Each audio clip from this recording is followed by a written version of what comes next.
Hey everyone, welcome to the show. Have you ever made a choice, one choice, and your whole life changes because of that one single choice? Ooh, that's deep. Well, that's kind of the idea in Dead in the Dirt. Okay. It's by Casey Chu. It's a crime fiction novel, and the Amazon link is down in the description. Nice. And if you like this deep dive, please like and subscribe. Yes, please do. So, Dead in the Dirt. We're thrown into this seemingly peaceful place, Mulberry Lane, Okay. and a woman named Delia, who works as a prostitute, is found dead. Oh, wow. And this just sends shock waves through the community. That makes sense. I mean, it would in any community, but especially one that's supposedly peaceful. Right, exactly. And, right away we meet all these characters, um, like Delia's friend, Val, Okay. who also works as a prostitute. And then there's this gardener, Olga. A gardener. Yeah, she's kind of recluse, keeps to herself. But she and Delia were close. Interesting. And then there's this guy, Phil Slint, just got out of prison. Uh-oh. Yeah, he's got a history of violence, so naturally he becomes the suspect. Right, right. And then we have Detective Morgan Yeoman. He's the detective on the case. Okay. But his wife, Lydia, she starts acting really strange. Ooh, that's suspicious. Yeah, it's like everyone in this story is hiding something. Lots of secrets. Yeah, ton. So, like I was saying, Phil Flint becomes the main suspect pretty quickly. Right, because of his past. Exactly. But it feels a little too obvious, don't you think? Yeah, kind of like other wants us to think it's him, but it's probably not. Exactly. It's like a classic red herring, Totally, making us focus on him while something else is going on. Yeah. And the investigation, it's really interesting when they find CCTV footage from this local pub called the Tractor's Wheel. The tractor's wheel, okay. It shows Delia there on the night she was murdered. But it also shows her with some people, and it raises even more questions. Oh, so it's not just about her movements, but also who she was with. Right. And then things get even more intense when Olga is murdered. Oh, no, so there's a second victim. Yep. And it starts to feel like the killer's trying to tell us something. A message. Like what? Well, they bring up this robbery that happened 15 years ago that Phil Flint was involved in. So the past is coming back to haunt them. Exactly. It's all connected somehow. Wow, this is getting complicated. Oh, and then it gets even crazier. Lydia, Dioma's wife, she ends up dead too. What? Seriously? And get this, she was connected to Delia and Olga, like way back from that incident 15 years ago. Whoa, hold on. So the detective's wife is connected to both victims? Yep, crazy, right. Totally. This just blew the whole case wide open. Right. And here's where things get really interesting. The book has these confession chapters. Confession chapters? Like what? Different characters confessing to something? Kinda. It's like little glimpses into the past from different characters' points of view. Okay, I'm intrigued. And each one reveals a little more about what happened 15 years ago. So it's like piecing a puzzle together. Exactly. I like that. Keeps you guessing. Oh, yeah. And we find out that the group, Delia, Olga, Lydia, and a few others, were involved in an accident where a young boy died. Oh, wow. His name was Jacob Everson. And they all decided to keep it a secret. So they covered it up. Uh-huh. Try to bury the past and move on. But clearly that didn't work. Yep. Some secrets just refuse to stay buried. It's like that saying, what's done in the dark will always come to light. Right. So what happens next? Who's the killer? Well, that's where things get really interesting. It was Steve Tompkinson, another member of the group, and he wanted revenge for what happened to Jacob. Oh, wow. So he's like taking justice into his own hands after all these years. Yeah, you could see it that way, but it also makes you think, is it really justice? Or just another act of violence? Right. It's like that line between what's right and wrong. It gets all blurry. Exactly. And she does a great job of not giving us easy answers. She makes us question things. Yeah, totally. And the way she uses the setting, Mulberry Lane, it's almost like the place itself becomes a character.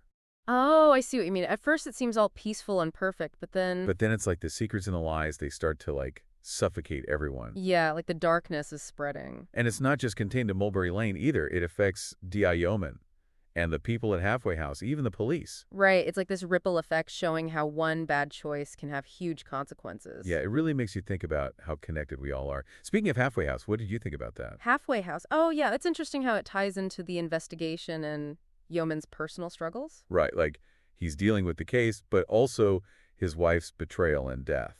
And then he's forced to interact with these ex-convicts at Halfway House. It's almost like he's confronting his own prejudices, you know? Totally. And that's something I really liked about the book. It challenges us to look beyond labels and stereotypes. Yeah, to see people as individuals with their own stories and struggles. And those confession chapters, Man, they were intense. Oh, yeah.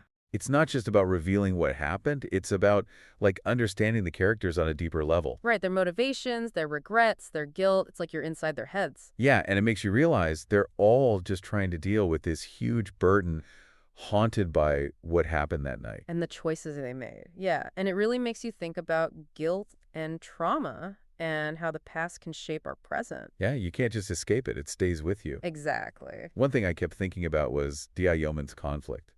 Like, he's supposed to find the truth, but the truth could destroy his whole world. Oh, that's a tough one. Duty versus love. And it's so realistic, you know? Yeah, totally. And it's interesting how the group dynamics play out. Like, some characters have more power than others. Right, like Steve and even Phil, they influence the group's decisions. Yeah, and it makes you think about individual responsibility versus, like, going along with the crowd. It's a really interesting exploration of power and how it can be used and abused. And the theme of childhood trauma, it's woven throughout the whole story. Oh, yeah, that one really hit home. What happens to us as kids can have lasting effects. Yeah, and Chu handles it so well. It's not sensationalized, it's just real. And those descriptions, man, the way she describes Mulberry Lane, the tractor's wheel, even that abandoned squat, it's like you're right there. Totally. You can practically smell the beer at the tractor's wheel. And feel the creepiness of that squat. It's like she paints these pictures with words. And even with all the darkness and suspense, there are those little moments of humor. Oh, yeah, those were great. Like a little break from the tension. Yeah, they remind you that even in the midst of all this bad stuff, life goes on. And people find ways to cope, to find a little joy, even in the darkest times. But at the end of the day, this book is really about facing some tough truths about ourselves, our choices, and the consequences that follow. It's a reminder that we can't just bury our past and pretend it didn't happen. It will always find a way to resurface. You know, something I noticed about this book, it's like certain things, objects, I guess they start to mean more. You know what I mean? Oh, yeah, like symbols. I noticed that too. Chu does a really good job with symbolism, like that blue snake. Yes, the blue snake, it's on Phil's arm, right? Like a tattoo. Right, and it connects him to like that criminal world. Exactly. But then Delia, she sees blue snakes too in her hallucination. Oh, right, after the robbery. Yeah, coming out of David Ives' head, he was the one driving that night. It's like the blue snake represents their guilt. You know, it's this scary thing that keeps haunting them. Yeah, definitely. And it comes up again with Olda's husband, remember? He died falling out of a window. Oh, yeah, and the window had a blue snake painted on it. Exactly. So it's not just about Phil. The blue snake is like this, I don't know, this symbol of how the guilt spreads. It's like it's everywhere, touching everyone connected to what happened. Yeah. It's creepy how Chu does that, uses this simple image to make you feel so uneasy. Right. And it's not just the snake, like Lydia and her hobnobs. Oh, yeah, those biscuits. I was wondering about those. Me too. It's like she's trying to control everything, you know, keep things in order because her life is falling apart. And all her expensive stuff, like she's trying to buy happiness. Or maybe trying to make up for what she did, you know, with the cover-up. Yeah, could be. It's interesting how these everyday things can mean so much more in a story. It adds a whole other layer, right? Makes you think. Definitely. Chu's a really smart writer. Okay, so we've talked a lot about this book. What do you think is the most important thing for our listeners to take away from Dead in the Dirt? That's a good question. I think it's that our choices matter more than we realize. Yeah, like they don't just affect us, they affect everyone around us. And sometimes those effects, they can be really bad. And they can last a long time. Like in the book, they're still dealing with the consequences 15 years later. Yeah. It's a reminder to be careful, I guess, and to think about the consequences before you do something. But it's not all doom and gloom. There's also this idea of redemption. Oh, yeah. Like, even if you mess up, you could still try to make things right. Exactly. Some characters, they choose revenge, but others, they try to find forgiveness. And to move on, build a better life. It's hopeful, in a way. It is. It shows that even after a tragedy, there's still a chance for healing. So, to everyone listening, think about the choices you've made, the ones that really changed things. What did you learn from them? Yeah, and what would you do differently now? It's something to think about. Dead in the Dirt is a book that makes you ask yourself these questions, and it stays with you even after you're done reading. Totally agree. It's a powerful story, and it's definitely worth a read. What was your favorite moment in the book? Let us know in the comments. Yes, tell us what you thought. And don't forget to like and subscribe for more deep dives. Thanks for listening.